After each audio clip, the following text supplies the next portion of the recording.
En la próxima hora un gran tema nacional será sometido al juicio de la opinión. Tendremos un fiscal y un defensor. Ustedes darán el veredicto. Modera Néstor Morales. Señoras y señores, buenas noches, bienvenidos. Este es Veredicto, el programa de los grandes debates nacionales que transmitimos las noches de domingo aquí en Canal Capital. Un debate en el que fiscal y defensor nos invitan a analizar y a controvertir sobre sus puntos de vista. Recientemente, un debate siempre vigente en Colombia resurgió a raíz de la guerra de rumores que en realidad ha marcado la campaña presidencial. Es el debate sobre el ateísmo. Muchas personas piensan que nadie puede ser molestado en Colombia por razón de su fe o inclusive por ausencia de fe, pero otros, muchos en realidad, en Colombia, piensan que el ateísmo es reprochable no solo por provenir de personas aspirando a cargos públicos, sino por lo que significa en un país que, aunque es laico, en muchos sentidos sigue teniendo profundas raíces culturales y sociales con el tema de la religión. Bienvenidos. El ateísmo, su alcance en una campaña política es nuestro tema de esta noche. Gracias por acompañarnos. Aquí están algunos de los elementos para enriquecer el debate de esta noche. El supuesto ateísmo del candidato presidencial Antanas Mockus desató una polémica con propósitos electorales sobre las creencias religiosas de los aspirantes a la presidencia de la República. Por un lado, unos defienden la condición laica del país incluida en la Constitución. Por el otro, se argumenta que la condición de creyente es necesaria para gobernar un país cuya mayoría cree en Dios. Según los fieles, todo tiene un orden lógico y en ese sentido no se puede construir un universo de la nada y precisamente fue Dios quien dio ese impulso para la existencia del mundo y sus criaturas, incluidos los dirigentes, que Él no es castigador y que al dar a los hombres libre albedrío son ellos los responsables de sus acciones. Para los no creyentes, la condición de ateos o agnósticos es una decisión personal y objetiva y de ninguna manera debe ser vista como una imposición. Además, para ellos, no existe una prueba científica que confirme la existencia de Dios como un ser supremo, y no como una creación social para satisfacer necesidades espirituales, razón por la cual el Estado debe estar alejado de todo tipo de creencia religiosa. El tema para esta noche ¿es legítimo ser ateo? El fiscal será José Galat, rector de la Universidad La Gran Colombia. El defensor será el columnista Felipe Zuleta. Ustedes dictarán el veredicto. Bueno, el tema promete ser absolutamente apasionante. Cuando hablamos del ateísmo, cuando hablamos de guerra de rumores, cuando hablamos de alcance para hombres que aspiran a ejercer cargos públicos, estamos hablando en últimas de Antanas Mockus, para sincerar un poco el debate, para que ustedes puedan emitir el debate, puedan emitir un veredicto. El teléfono al que pueden comunicarse es este que aparece en pantalla, 018-124024. También pueden votar a través de la página de internet que es esta, www.canalcapital.gov.co. A un lado, en este debate, el fiscal va a ser José Galat, fue candidato presidencial por el Partido Conservador y es rector desde siempre en la Universidad Gran Colombia. Doctor Galat, muy buenas noches. Muy buenas noches. El defensor en este tema del ateísmo es el muy liberal periodista y columnista Felipe Zuleta, ex candidato al Senado de la República. Doctor Zuleta Lleras, muy buenas noches. Néstor, buenas noches. ¿Cómo está usted? Muy bien, señor, por la gracia de Dios. Estoy viendo una coincidencia que no quiero pasar inadvertida. Aquí en este lado veo muchas corbatas verdes, ¿eso es casualidad? Es que el verde combina muy bien con otros colores. Sí, muy bien.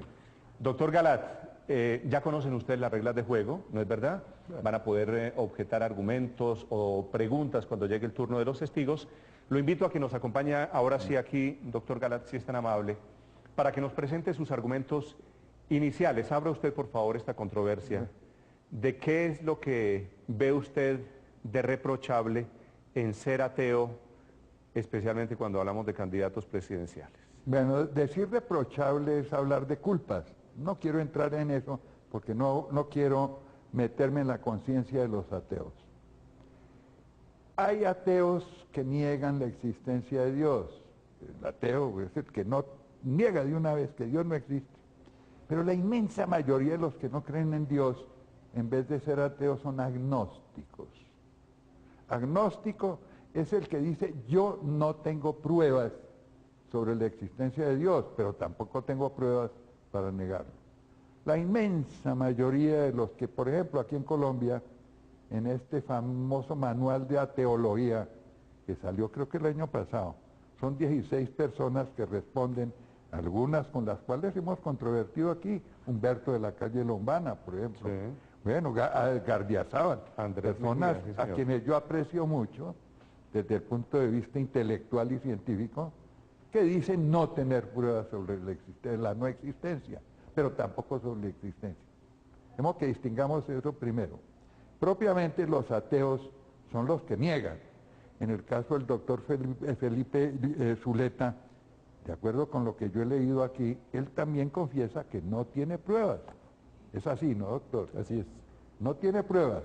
Bueno, entonces veamos por qué a pesar de eso unas personas niegan a Dios. Hay distintos motivos. Primero, porque los escandaliza el mal en el mundo.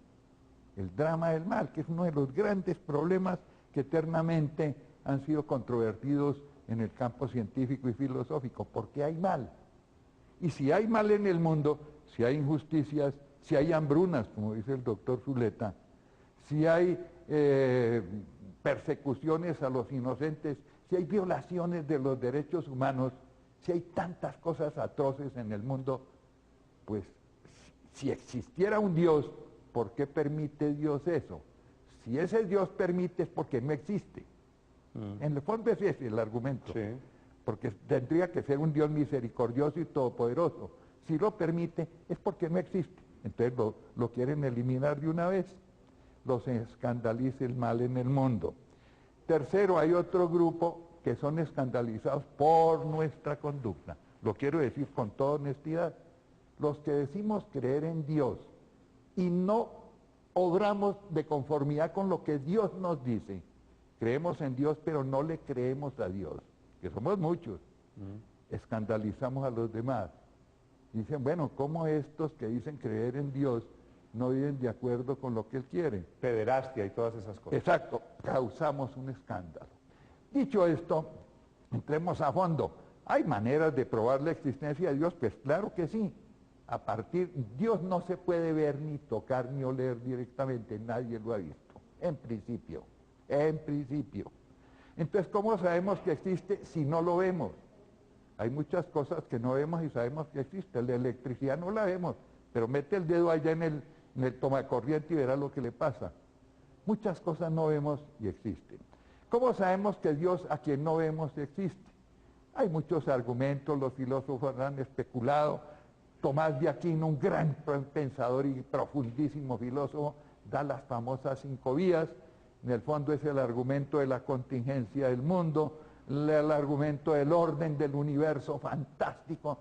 Si hay un orden es porque tiene que haber un ordenador. El argumento de la causalidad, ya los antiguos decían, los griegos y los romanos, que de la nada nada puede salir. Luego, si existe algo, alguien tuvo que haber creado eso.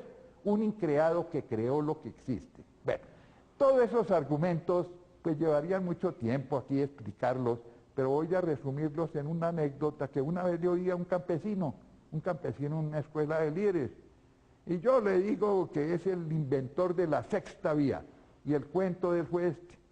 2 amigos que amaban la cacería, uno era ateo y el otro era creyente, decía el campesinito. Y se fueron de cacería al campo y les cogió la noche. Y en medio de eso les tocó hacer un medio campamento y pernoctar allí en plena selva. Al día siguiente por la mañana se levantó el ateo muy azarado y levanta al otro y le dice, hermano de la que nos libramos, anoche tuve un tigre rodando por aquí en el campamento y miren, nos libramos de él. Y el otro le dijo, ¿y cómo sabes tú que vino un tigre? Dijo, porque mira, aquí están las huellas. Y el otro le replica, de modo que usted deduce que aquí hubo un tigre porque vio unas huellas, ¿no? Y usted no es capaz de deducir por el firmamento, por el orden del universo fantástico que existe, las huellas de Dios. Otras respuestas a quienes se escandalizan, como el doctor Zuleta, según he leído en su libro, en el libro del Manual de Ateología, por la existencia de las atrocidades que hay en el mundo, muchas de las cuales, repito, también con humildad, provocadas por nosotros. Antes de que termine, se creer. está acabando su tiempo, doctor Galat, pero antes de que termine, por favor deme su concepto sobre la importancia que tiene en Colombia esto de ser ateo, que se volvió un tema de campaña presidencial. No, yo creo que Mire, primero que todo, el ateo tiene el derecho, si quieren, de ser ateo, ¿y quién le va a decir que no? ¿Quién? ¿Qué Estado le puede decir que no? ¿Y qué Estado puede entrar en la conciencia de él para decirle que no? Una cosa es que él crea eso, y otra cosa que efectivamente lo que cree sea cierto. Yo creo que están en un error. Pero como en muchas personas que cometen Pero, ¿a usted no le errores... parece grave que No, eventualmente... tenemos que tolerarlos y tenemos que, no vamos a asesinarlos o a perseguirlos porque no creen en Dios. Sencillamente no creen. Lamentamos mucho. Muy bien. Su primer testigo, doctor Galat, Bueno. si es tan amable, hablando esta noche Bueno. de ateísmo. ¿De quién se trata, doctor Galat, por favor? Nuestro testigo que está en el orden del día es Fernando Duque. Fernando Duque es Y Fernando nos va a mercadotecnista. decir rápidamente quién es él. Él es un experto en mercadotecnia. Sí, señor, yo soy mercado. Es Exacto. músico mercadotecnista, de música religiosa, músico tengo de entendido. Música religiosa y administro de reuniones sociales también. Muy bien. ¿Quieres tú relatar por qué crees en Dios? A ver, yo creo en Dios porque en el 2006 yo tuve un problema de sinusitis y a raíz de ese problema de sinusitis se me creó una enfermedad autoinmune. Esa enfermedad autoinmune me llevó a cuidados intensivos, me llevó a la Reina Sofía y los médicos me empezaron a preguntar qué era lo que me estaba pasando. Y dije, mire, yo no puedo respirar, me falta el aire, estoy tomando esto y aquello. Le dije al médico, quiero ver a mi hermano. Mi hermano llegó un momento y le dije, nos vemos ahora más tarde. Y le dije, Señor, en tus manos me coloco, entre todo que se haga tu voluntad. No me acuerdo de absolutamente nada más. Me contaron que los médicos llegaron, me reanimaron, estuve 20 minutos muerto, totalmente muerto, no me llegaba sangre a la cabeza ni aire a la cabeza, ¿no? Estuve en cuidados intensivos 20 días, de los cuales no me acuerdo absolutamente de nada. Cuando me desperté, lo primero que pensé, estoy en un cuarto, estoy vivo, gracias Dios. Esa enfermedad autoinmune ataca los pulmones y ataca los riñones y me dañó los riñones. Estuve en diálisis año y medio. En esa diálisis, cuando estuve en plan de pretrasplante, se me generó un coágulo en la aurícula derecha del corazón y tuve que ser operado para poder entrar a plan de trasplante. De eso fui operado el 1 de abril del 2008. Y el 17 de mayo del mismo año, del 2008, fui trasplantado del riñón. Y hoy gozo de la vida gracias a que Dios, a través de esa persona que Él llamó a su presencia, que eso era un muchacho de 25 años, tengo entendido, ese riñón vino para mí. Y este es el sentido de su testigo, doctor Galat. ¿Usted quiere con... Exacto, le hizo un milagro. Si Dios no hubiera existido, ¿le hubiera hecho el milagro? Ok. Además, los mismos médicos dicen, esto es un milagro. A mí me conocen en la clínica Reina Sofía, la mayoría de los médicos me conocen por el nombre de Milagrito. Lo llaman el milagrito ahí en la clínica. Doctor Felipe Zuleta, lo invito aquí. ¿Tiene usted alguna pregunta para el testigo? Pues sí, a mí me gustaría simplemente decirle una cosa, y es la típica, ¿no? Si se salvan es Dios, y si se mueren es culpa de los médicos. No, realmente. Si usted se hubiera salvado, si se hubiera quedado en su casa, frente al primer síntoma, No, es que... entonces tenía que ir a la clínica para que Dios hiciera el milagro, no lo hubiera hecho en su casa. Lo que pasa es que Dios a través de los médicos obra. ¿Usted creía en Dios antes del milagro? Siempre he creído en Dios. Ajá. Siempre he creído en Dios porque desde el año 1985 trabajo para Dios a través de la música. ¿Y por qué Dios lo somete a usted a todo este Someter. tortuoso camino que nos ha relatado? Yo no pienso que Porque sea usted es someter. pecador, porque le ha hecho mal a otras personas, porque veo que lo sometió a un tortuoso camino que no somete a mucha gente. Pero es que No, le pregunto, porque me llama mucho la atención pues que pues que Dios del que hablan tan generoso, todas Es sus que bondades, someter todo eso, no- lo no- someta a que uno lo he- a ese que lo he proceso, a contestado. perder los riñones, a generar una cantidad de enfermedades. ¿Por qué? pero es pido que lo deje someter es ¿Qué una culpas palabra- está pagando usted que Dios se las está cobrando? Pues ¿Culpas? quiero saber. culpas, no veo culpa ninguna. Y entonces, No veo ¿por qué Dios lo somete a uno a eso? Pero ¿por qué dice usted que Dios lo somete a uno? Porque usted acaba de relatar un tortuoso camino de Sí, una es un tortuoso muy camino, gravísima, sí, pues, de una pero él enfermedad sabe sumamente grave. para qué fin es. Él sabe para qué fin es. ¿Y para el qué fin, fin es en su Y el caso? fin es dar la gloria a Él. Él da la gloria de que Él me tiene aquí sano solo por la gloria de Él, para dar testimonio de que Él existe. ¿Y eso le de que parece Él- generoso? Sí. Bueno, ahí le dejo.